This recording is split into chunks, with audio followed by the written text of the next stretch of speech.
जैसा कि आज पहले से हम लोग की मीटिंग प्रस्तावित थी अभिभावक महासंघ के जो सभापति जी हैं माननीय वासुदेव भट्ट जी के साथ, तो अभी हम लोग फॉरेस्ट पार्क में हैं और यहाँ पे हम लोग अपनी बातचीत रखेंगे। कुछ समाज सेवा के क्षेत्र में इन्होंने जो अन्य काम किए उनके विषय में थोड़ा सा हम विस्तार से बातचीत करेंगे। सर, मेरा आपसे जैसे अभी पहला सवाल ये है कि जैसे अभी हमको जानने को मिला कि यहाँ पे युवाओं के लिए आप खासकर हमको खेलने दो जैसा कैंपेन आप चला रहे हैं, तो इसके माध्यम से आप मतलब आपका विजन क्या है इस कैंपेन के पीछे और क्या कारण था कि मतलब आप ऐसा कैंपेन चलाने के लिए मजबूर हुए?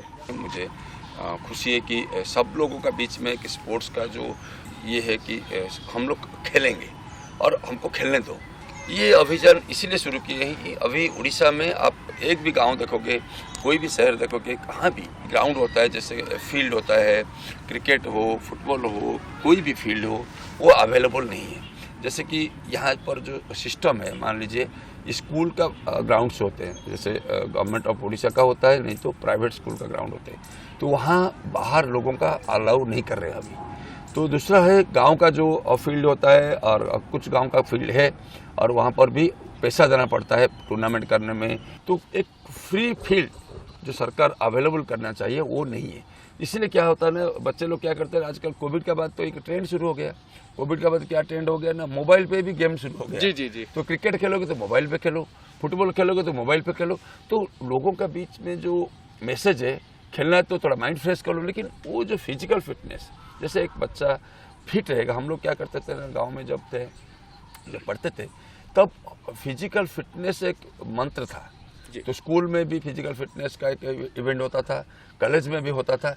आजकल स्कूल में तो इवेंट ही नहीं है, प्रोग्राम ही नहीं है, पीरियड भी नहीं है। तो स्कूल में ग्राउंड जो है वो क्यों यूटिलाइज होगा? एक 45 मिनट के लिए यूटिलाइज होता है, तो बच्चे लोग इधर उधर हो जाते हैं, तो खत्म हो जाता है। तो वो जो खेलने का जो एक प्रक्रिया था वो बंद हो गया। इसलिए हम लोग ये चाहते हैं कि खेल ऐसा एक माध्यम है जो लोगों को जोड़ सकता है, भाईचारा बढ़ा सकता है, और जो आपका जो स्पोर्ट्समैन स्पिरिट है, स्पोर्टिवनेस है, ये जितना बढ़ाएगा ना, आप इतना दुनिया में आप स्पोर्टिव रहोगे और आप इतना ईमानदार रहोगे। और एक ये प्रक्रिया है, हमको खेलने दो, ये जो शुरुआत किए हैं, ये गांव में फील्ड अवेलेबल करने के लिए, शहर में फील्ड अवेलेबल करने के लिए, बच्चे लोग को खेलने के लिए सुयोग चाहिए, इससे हम लोग अभियान शुरू किए हैं। ये बहुत आगे तक जाएगा। लेकिन जैसे अभी आपने बोला कि यहाँ पे उड़ीसा में मतलब ग्राउंड वगैरह उस तरीके के नहीं हैं, बच्चों को जो है, युवाओं को वहाँ पे खेलने नहीं दिया जाता है। लेकिन इसके उलट जब हम देखते हैं तो हम ये पाते हैं कि नवीन बाबू जो है स्पोर्ट्स इंफ्रास्ट्रक्चर डेवलपमेंट की बात करते हैं। तो एक तरफ जो है वो इंटरनेशनल स्पोर्ट्स को बढ़ावा देने के लिए अपने स्टेट में बड़े बड़े इंफ्रास्ट्रक्चर डेवलप कर रहे हैं, दूसरी तरफ आप ये बात कह रहे हैं कि यहाँ पे युवाओं को खेलने नहीं दिया जाता है। तो ये दोनों चीज़ें आपस में कॉन्ट्राडिक्टरी हैं, तो थोड़ा सा इस विषय पे मैं जानना चाहूँगा। बहुत बढ़िया आपका ये जो प्रश्न है, बहुत अच्छा दिशा दिखाएगा।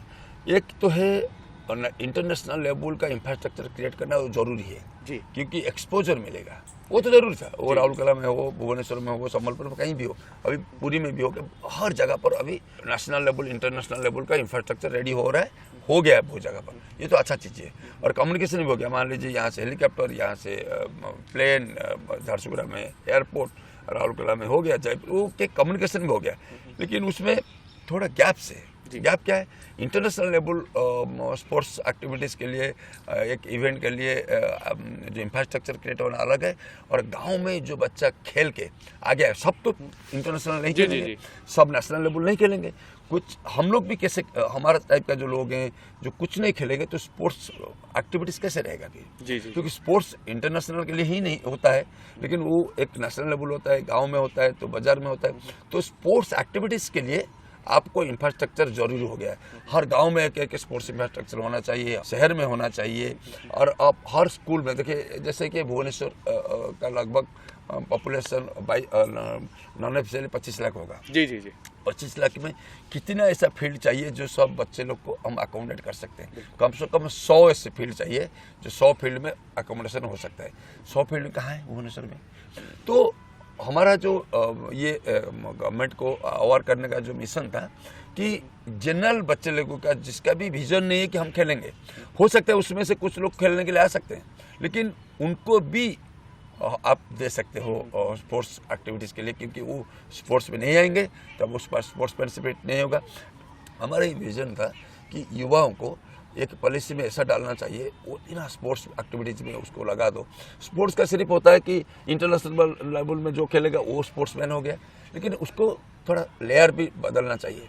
तो क्या होगा ना, कोई कुछ लेवल में खेल लेगा ना तो उसको एक सर्टिफिकेट होना चाहिए, उसमें वो टोबाको नहीं खाएगा, वो दारू नहीं पिएगा, गलत काम में इन्वॉल्व नहीं होगा, एक अवेयरनेस भी होना चाहिए। जी। तो मेरा विजन है कि स्पोर्ट्स में जितना लेयर होगा, एक इंटरनेशनल हो गया, एक स्टेट लेवल हो गया, एक डिस्ट्रिक्ट लेवल हो गया, जितना लेवल होगा उतना लोगों का अकोमोडेशन हो सकता है, इतना लोगों का इन्वॉल्वमेंट हो सकता है, और उतना लोगों को हम आगे बढ़ा सकते हैं।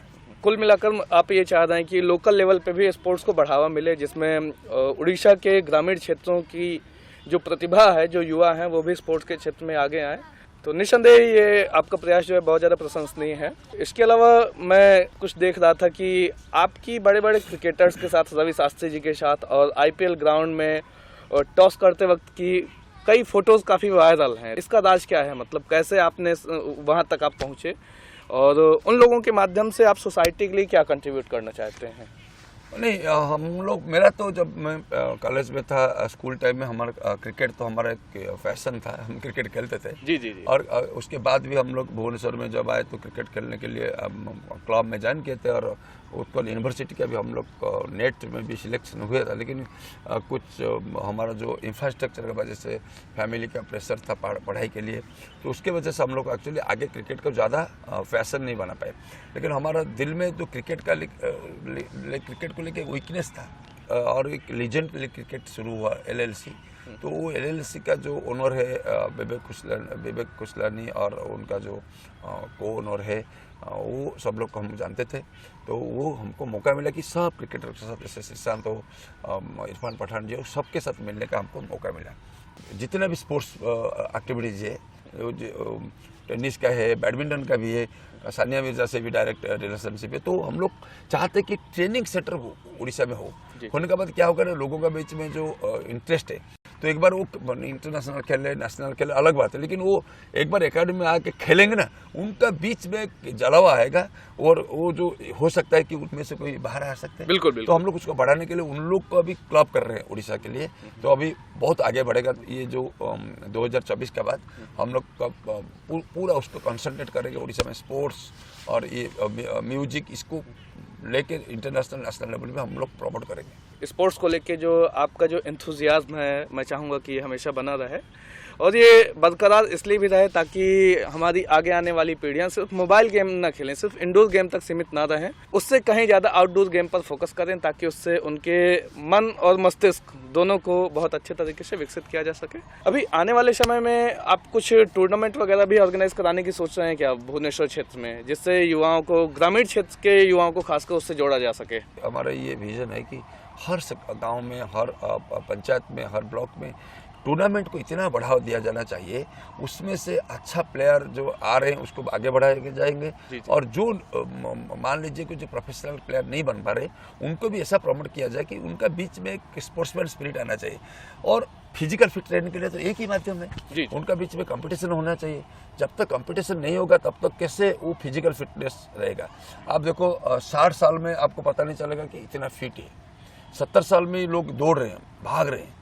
तो वो जो फिजिकल फिटनेस का जो मंत्र है, वो आएगा स्पोर्ट्समैन स्पिरिट में और स्पोर्ट्स एक्टिविटीज में, और जैसे कि उनका जो ये रहेगा, जो इच्छा रहेगा कि हम खेलेंगे, सबको हम आगे लेके जा सकते हैं। और वुमेन क्रिकेट, बॉयज़ को और मेन को जितना आगे बढ़ाएंगे वो आगे बढ़ सकता है।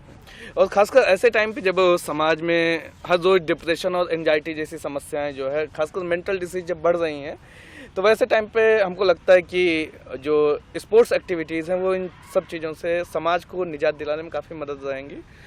और जैसा मतलब अभी हम लोग वर्तमान में भी देख रहे हैं कि ग्रामीण परिदृश्य से आने वाले क्रिकेटर, चाहे वो यशस्वी जायसवाल जैसे लोग हों, या उसमें सरफराज जी का भी आप नाम ले सकते हैं, या जैसे अभी हाल ही में जब नीरज चोपड़ा जी ने ओलंपिक में गोल्ड मेडल जीता, तो ऐसे जब आइकॉन एक सामान्य बैकग्राउंड से निकल के इंटरनेशनल लेवल पे जब अपना नाम करते हैं, देश का नाम आगे बढ़ाते हैं, तो मुझे लगता है कि हमारे देश के अन्य ग्रामीण युवाओं को भी एक नई उम्मीद देता है। अभी की बात हम इसी नोट पे समाप्त करेंगे।